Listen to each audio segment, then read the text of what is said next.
Did you know there are two ancient philosophies that view money in completely opposite ways, and both have produced some of the most prosperous and balanced people in the world? On one side, Judaism teaches that wealth is a divine blessing and should be multiplied. On the other, Buddhism preaches material detachment as the path to true happiness. But here's the kicker. Neither one is saying money is bad. So what's the secret? How can these totally different views on wealth teach us something valuable about prosperity and inner peace? Stick with me till the end of this video because you're about to discover that the answer isn't about picking a side, but about deeply understanding both.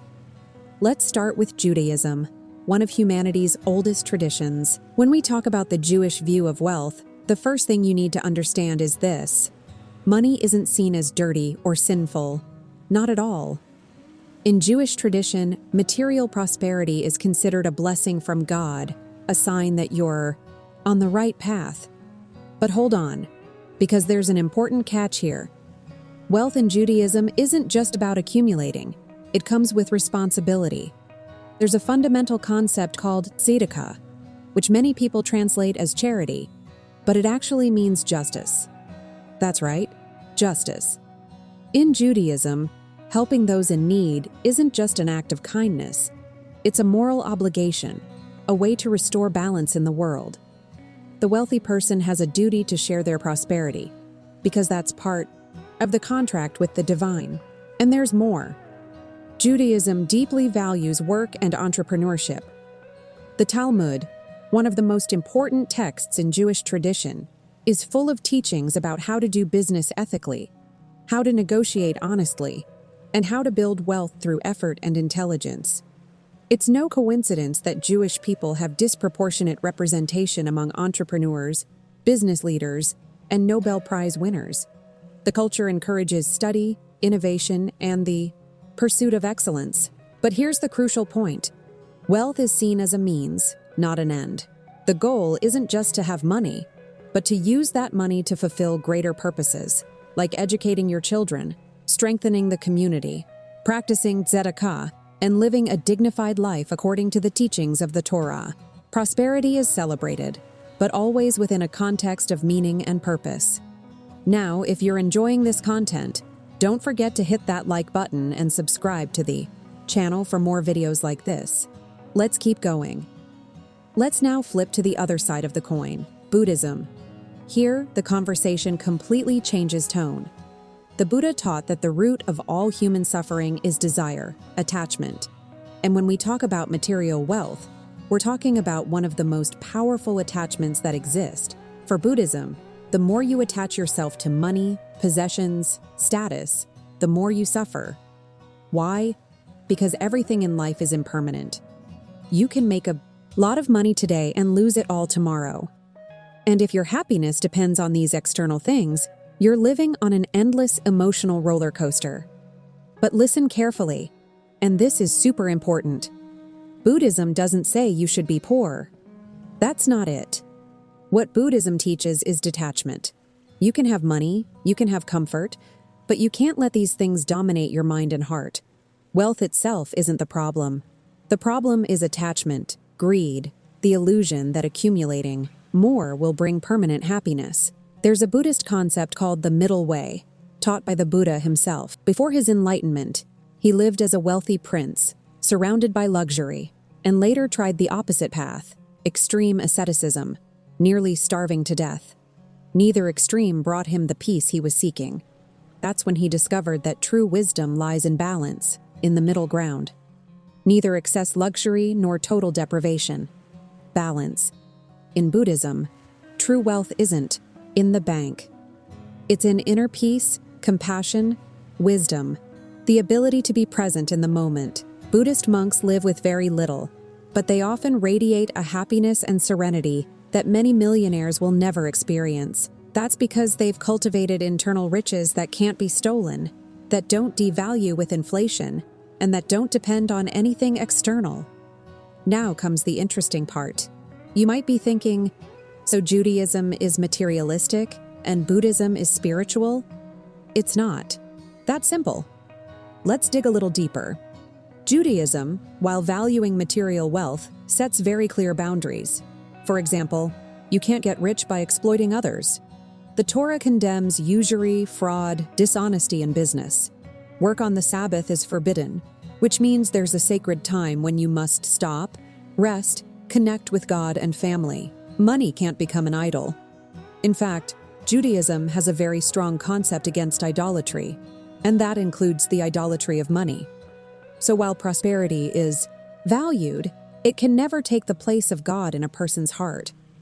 On the other hand, Buddhism, while teaching detachment, doesn't condemn those who have money.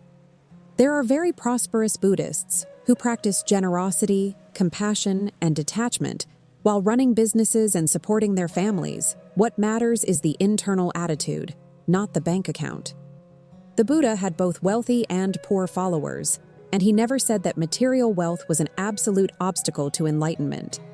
The obstacle is attachment, greed, illusion. So what can we learn when we put these two views side by side? First, that money is neither holy nor demonic. It's a tool.